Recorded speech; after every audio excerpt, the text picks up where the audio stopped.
The loading times are so long in this game. Well, at least it gives us a nice little blinky corner to look at.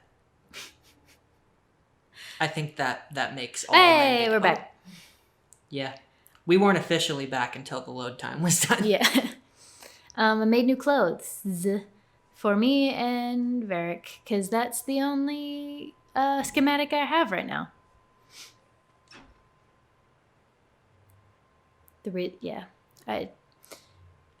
I almost went into the chantry because I thought there wasn't going to be a cutscene, and then I was like, no, there probably is, so I should wait till we're actually recording.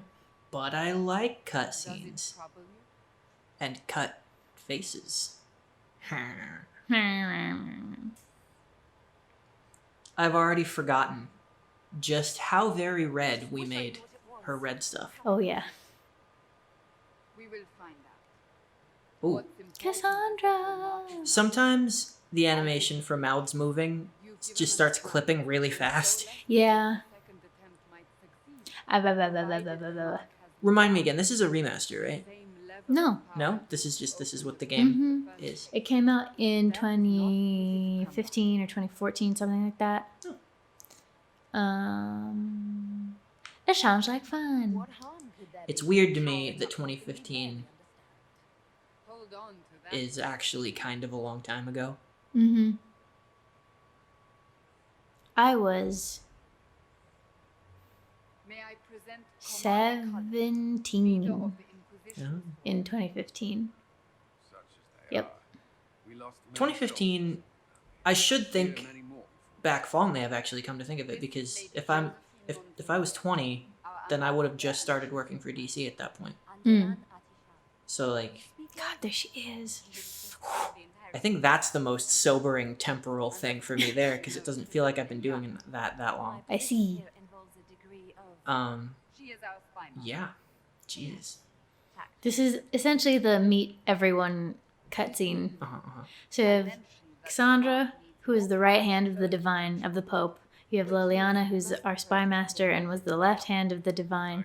We have Cullen, he's an ex-Templar, and he's our like general dude. And then we have our ambassador, Josephine, who I love so much. So, okay, so fill me in here on what Templar means in this context, because I come from the Assassin's Creed school of the word Templar, so I'm like, oh, they're the bad guys? Yes. Oh. Templars are essentially the soldiers of the church, and their big thing is that they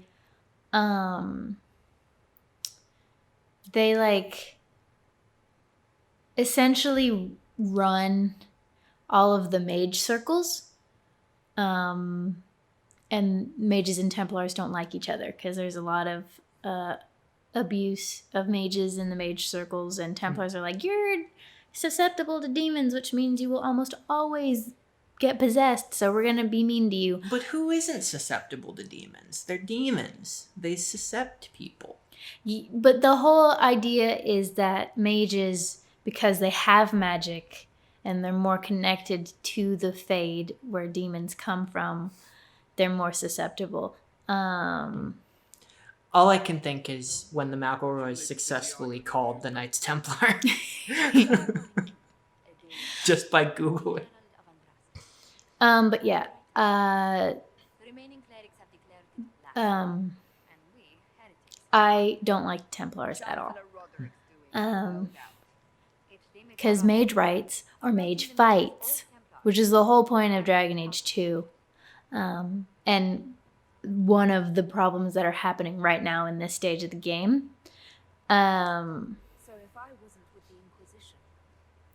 basically, they're telling me that because I'm a Dalish elf and being called the Herald of Andraste, that's making the church nervous. And so Liliana right now is telling us that there is a chantry mother who wants to meet with us to help us. I like her very much. Yeah, Liliana's great.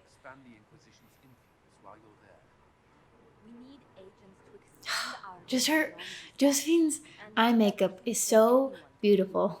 And her skin, and I hate the gold, but it's still nice. Everything about her is great. I was just like watching the gold stuff on her back just like glitter during that entire conversation. Okay, so now we are going to unlock... Ferelden. Yes. So we have Ferelden. Hold on. We have Ferelden, and then we have Orlais. So we have France and England. Most of the games, like Dragon Age 2, takes place here up in Kirkwall in the Free Marches. Dragon Age Origins takes place in Ferelden, and so a lot of this game does take place in Ferelden, but like most of the like political stuff is happening over in Orlais. So what we want to do is go to the hinterlands. One of the least favorite areas in this game because it's just so expansive, but I think it's great. The hinterlands. This is where we hinter. But yeah, this is supposed to be the Mage Templar War. That's our best girl, Scout Harding. I love her very much. Has bird. Has bird, has messenger bird. I like how birds look a lot more than I like how birds be. Yeah, a bird is essentially just the physical manifestation of anxiety. Travel forth with these three because I don't have anyone else to talk to. You know, I mean, I grew up with a parrot, and he was an ass. I had a very traumatic macaw experience as a young boy. Oh my god, please tell that story. Is this the forum to tell that story? It's so funny. Awful. All right. All right, well, when Maybe I was... just leave out names, obviously. I will leave out names. When I was a young boy growing up in the woods, I had a best friend who was really cool, and he's still really cool. And I went over to his house to sleep over for his birthday party. And it was the first time I'd been over there, and it was like a really big, cool, nice house. And I got to meet his mom and his stepdad. And I also got to meet the giant, fucking, massive, scary bird that pretty much lived on his stepdad's shoulder. And this thing eyed me so much, I was confused and scared, frankly. I mean, yeah. I don't know which one more than the other. As a small child, giant bird. Yeah, so like, I did my best to avoid the topic as much as I could. Mm-hmm. But then we get to dinner time, and like, I never came from a family of like, we have to sit down to the table and all have dinner together. Mm-hmm. You know, I was always like, we just get our food and like hang out in front of the TV or something, right? Right. But this was a very like traditional situation. We sit at the table and like the dad is at the head of the table. But I'm looking at how the table is set, and I'm doing tiny baby math in my tiny baby head, and I see that there's one more place set than there are people in the house. Right.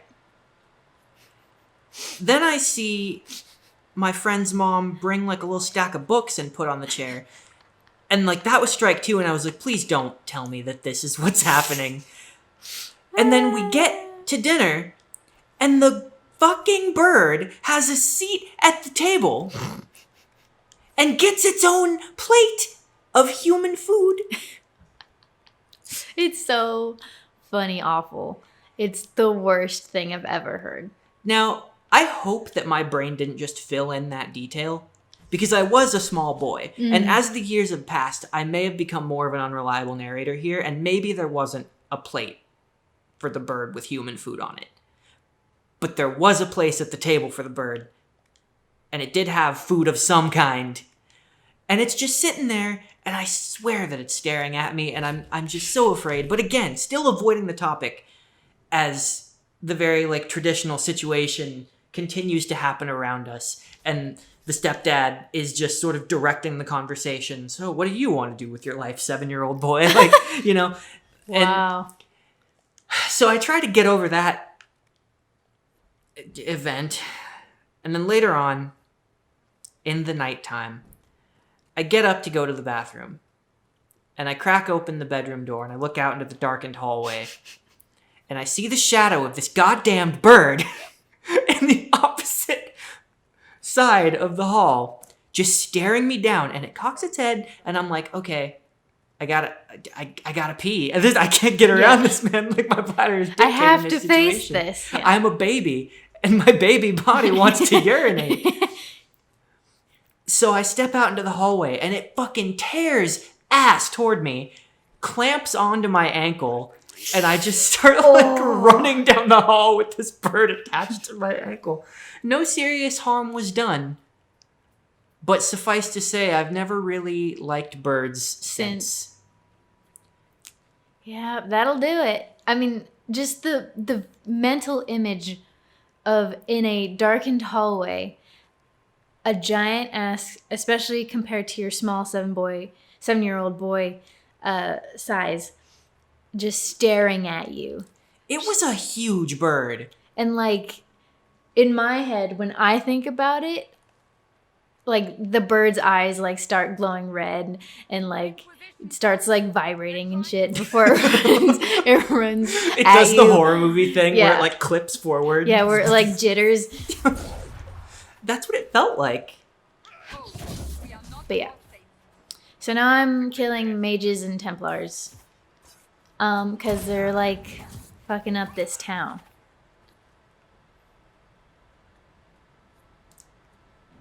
Did I just see Radcliffe Village as in Daniel Radcliffe? No, it's Redcliffe. Oh. Yeah. I thought maybe we were going to hang out with Daniel Radcliffe. I wish.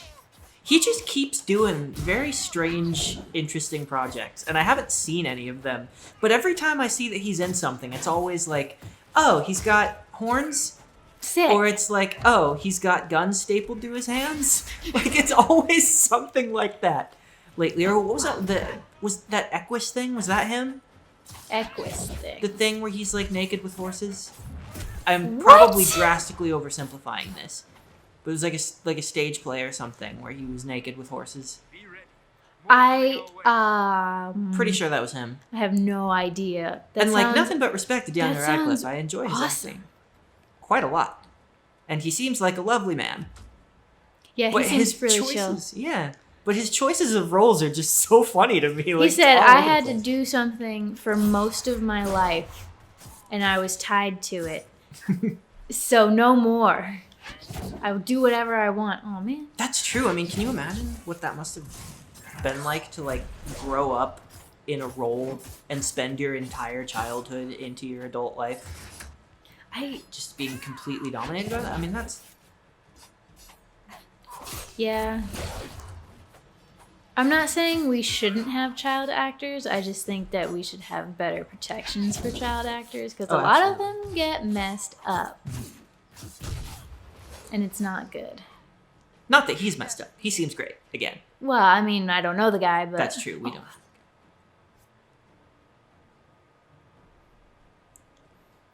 Oh, poor hobbly NPC in the background. Yeah, a lot of these people are messed up. I forgot I have persistent gore on, so like in cutscenes after battles, I'll just be real bloody. Just super bloody. Ah, yes, sword in eye symbol. I definitely have already learned what that means. Yeah.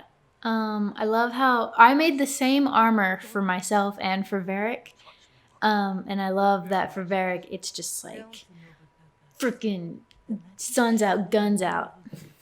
He has basketballs for biceps, and he's ready to show them off to the world.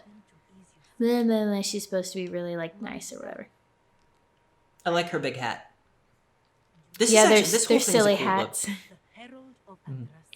You asked for me. Is she of the same order as the stupid apron man? Yes, the Chantry. See, I thought he looked stupid, but she's looking stylish. The Chantry is like the main religion in Thedas, I think. I'm not so sure about the northern places like Tevinter and Antiva, but at least in like the Free Marches and Orlais and Ferelden, which we're in Ferelden right now. They are. Our face right now is like, Manzanita is so pale. I think I have to fix that. I think I'm gonna fix that. Can we fix that? Yes. Without like starting over? Mm-hmm. There's a thing that they put out called the Black Emporium, and you can go there and change your face however you want. Our eyes, however, are Very wonderful. good.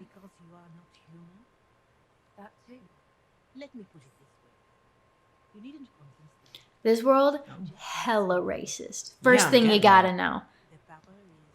People really hate the mages, and they really hate elves, and they are kind of okay with dwarves. And they kind of sort of really don't like Kunari, which are the big gray dragony people. Really just can't win. Unless you're No, human. dude, this world is fucked. Well, this lady seems to like us well enough, though. Yeah, I mean, she's all right. I don't super like her because of things that she does later. She's basically being like, told us like, go to this place and try to convince the people in the Chantry and Orlais. I'll vouch for you, blah, blah, blah.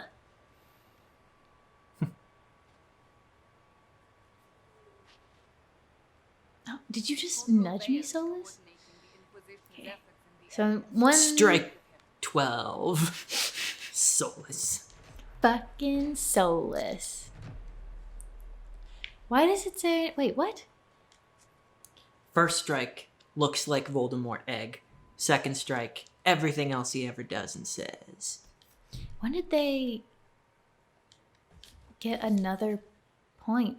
Oh, are to you in level charge up? of their stuff too? Yes.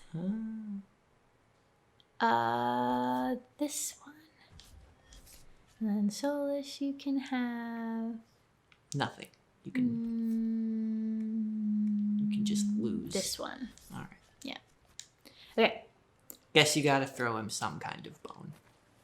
I mean, I'm going to replace him as soon as I get another mage. Because I hate him. Sorry to anyone who's a fan of Solus. This is an anti-Solus zone. Ooh.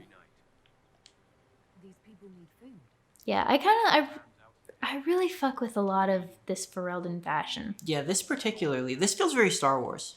What he's wearing here. Or at least what I would like to see in Star Wars. So I'm basically gonna, as I go, as they come up, accept quests, and then I'll do them off camera. Basically, quests will give you items and power, which you need to like unlock areas and things like that. And sometimes they'll give you influence, which will give you like essentially a skill point, and it'll give you like a perk that are super helpful. I'm trying not to just think in terms of Mass Effect constantly as we do this, but I can't help but note like the similarity in structure. Because that's very much how that works. Mm-hmm. Give me that. What is it? Yeah. I found the stairs. Yeah, so this is where we get the quest to go to the horse guy and ask for horses, but we gotta do stuff for him first, but These we'll guys see are that when having we get combat. there. They're training. Oh, he got shield-faced. Tell me of this horse master. Horsemaster Dennett, legend supreme. Okay, we gotta go to him. Is what he's telling me. Do you need a horse to go find the horseman? No, we have to walk there. I don't know. Which is part of the reason why people dislike the hinterlands. Hold on, I need to... Because it's big and you have to walk everywhere? Yeah, so, there's just this whole area. We have to walk... Where do we have to walk? We have to walk here. and we're here. But like a lot of this is kind of empty, and people don't like that in this area. But I think it's fine. The place I really hate is called the Exalted Plains. Hate the Exalted Plains. Because it's equally as big, or it feels equally as big, and there's a million bajillion things that they want you to do. So your map just gets filled up with markers, and it's like, hi Varric. It's just really annoying. I get overwhelmed. Yeah, I've found with open world games, like, I don't know. For a while, I was super, super into it. I think when I first discovered that as a kid, because I'd never seen anything like that. So I was like, "Whoa, open world game, wow!" And it was like the only thing that I would want to do at that point, right? But now I'm like, too much. If there's too much, then I get overwhelmed, and I just want to know where to go and do it. That's the hard thing about doing this game right now. I'm realizing is that I've played this game so many times that I know just how open world and how much there is to do. So I really have to pick and choose like what is worth putting on camera or not. But Dragon Age 2 and the way I played Dragon Age Origins will be a little more linear. So this is a thing where we look for shards, and then there's a place where we can turn in the shards and get more magic perks. But actually, like, finding the shards and picking them up can be hella annoying. But I do it anyways, because I'm here. In my brain, the word shard belongs exclusively to the Dark Crystal, and I can't not think about it. I don't remember. Have you seen the Dark Crystal? Mm-mm. No? All I know about it is that it's Jim Henson? Yes.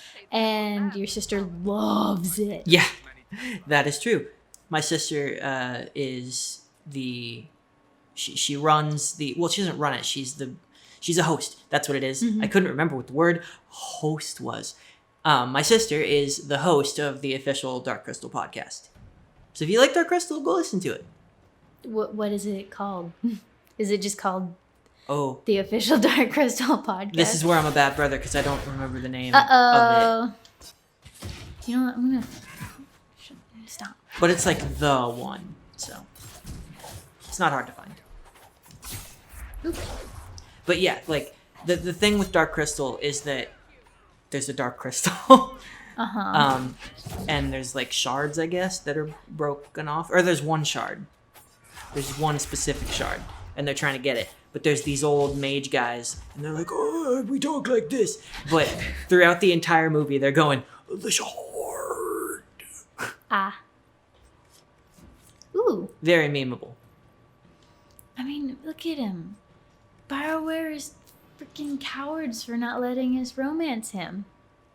Ugh. Who? Varric? Yeah. Stupid. Why can't you? Because of Bianca. It's dumb. Bianca being a person that he ends up with or something. So, spoilers, Bianca is a person that we will meet later.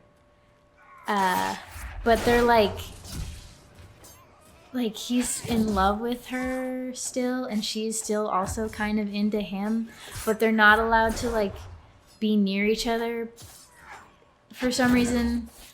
And she's also married, but they still are like, that's unfortunate. They're still like, man, if only we could. At least that's the vibe that they give off. And it's really dumb, and honestly Varric needs to move on because it's really unhealthy. Everyone thinks you should have been able to romance him as Hawke in Dragon Age 2, and I think you should have been able to romance him as a dwarf in this game because he says he's only attracted to dwarves. So it's almost like he's telling you what to do. Yeah, if you want to romance him, but it's awful. Also, Scout Harding. You can't romance Scout Harding, and it's stupid. But it's hard, right in her name. You can flirt with her, but you can't romance her. Okay, I'm gonna kill these Templars, and then I'm gonna make it to Dennett. Okay. That's my goal. And by then you will have done it. This is the kind of thing you can expect from media viewers. I might have to switch over to bow and arrow. I'm not... That's cool. I mean, I want to stick with the double swords thing as long as possible, because I know there are some cool abilities that you can get, but I'm not vibing, dude. Have you ever fired a bow in real life? Yes, when I was very young. It was fun. It was difficult. It's so difficult. It's way more difficult than it seems like it's going to be. Mm-hmm. That was also the day that I did trapeze for the first time. Yeah. I have never heard that story. So when we went to... When I was young, I lived in London, England for 3 years. And by nature of everything being so close to each other, I went to a lot of different countries. This was a period where I was about 7 to 10 years old. And one of the trips, for some reason, was Tunisia. And we did a bunch of stuff. Unfortunately, we didn't do the Star Wars tour there, which, knowing about it now, I wish we had. Yeah. Because we're a very big Star Wars family. But yeah, we did a lot of things. That was the first time I had pistachio ice cream. That's the first time I fired a bow. First time I did trapeze. Did a lot of stuff. Now, when you say first time you did trapeze, that implies that you did it more. Well, I say first time assuming that I will do it again later in life. Because I would love to learn how. See, now, as a person whose favorite fictional character is Nightwing, I fear that if I learn the trapeze, my family will die and I'll turn into Robin. Mm. You know? Yeah, that's something to think about. Cassandra needs hand hammer. The Swedish fingers? Yeah. Swedish, not sweet. Yeah, they're Swedish fingers. Sweetish fingers. Swedish fingers is chicken tenders at IKEA.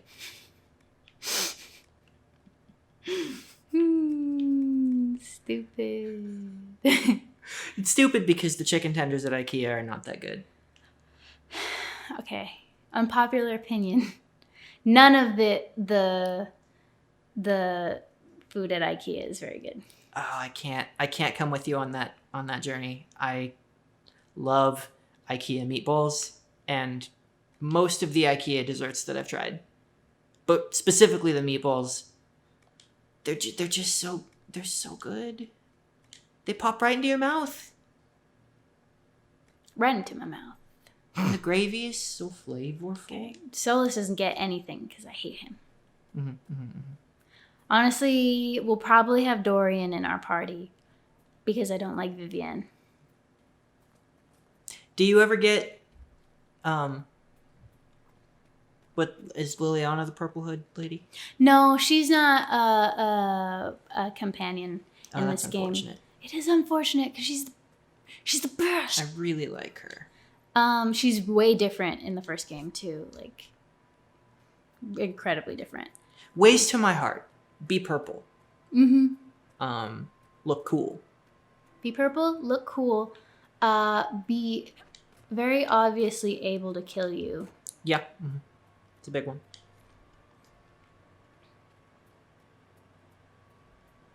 She has a lot of good, even if you don't,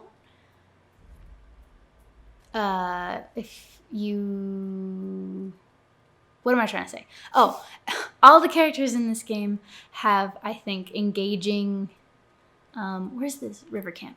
Have engaging conflicts that they have to like overcome. And Liliana's is one of my favorite. Mm-hmm. I really enjoy characters that are religious and struggle with their faith. This game is bringing the wheelbarrow content.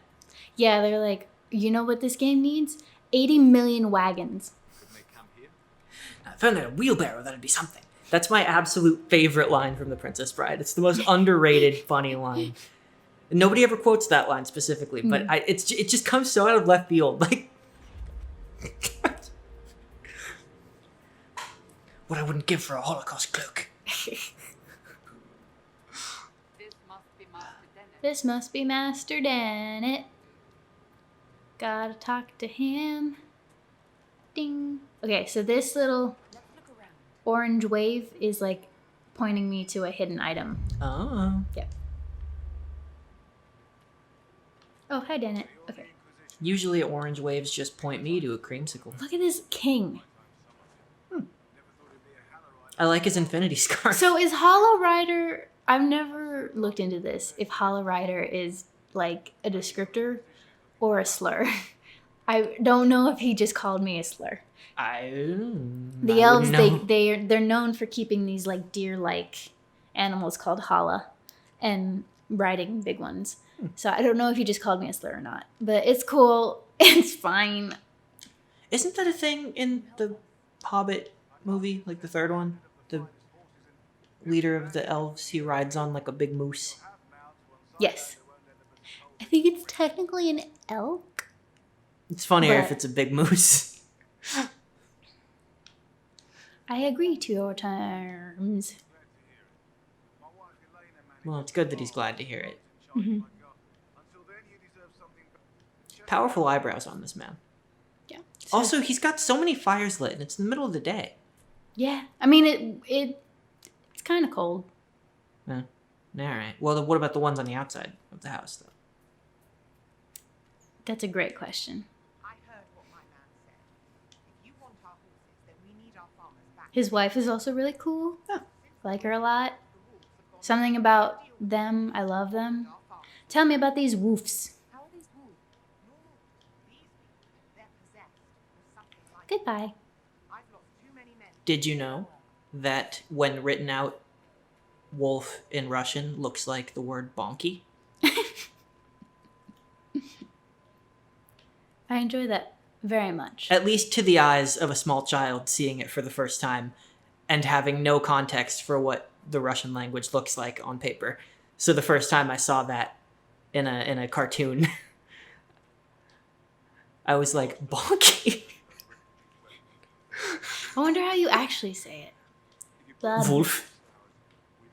Actually, that was one of my sister's friends was over at our house, and we were watching a Russian cartoon that she had brought. And when the word bonky came up, me and my sister like erupted into laughter, and she was like, "What?" We were like, "Bonky," and she was like, that doesn't say bonky, it says wolf. So he basically said, you gotta do this stuff for me, but while you're doing this stuff for me, I'm gonna let you have a good horse because they probably gave you a shit horse, which is cool of him. And his wife said, kill these wolves or figure out what's making these wolves go insane. And then this guy said, put up watchtowers. And then if I do that, he'll join the Inquisition and give us horses. Yay! Yay! So Mission I'm accomplished. gonna go do that. And then next time we come back, I'll do something else. Yay!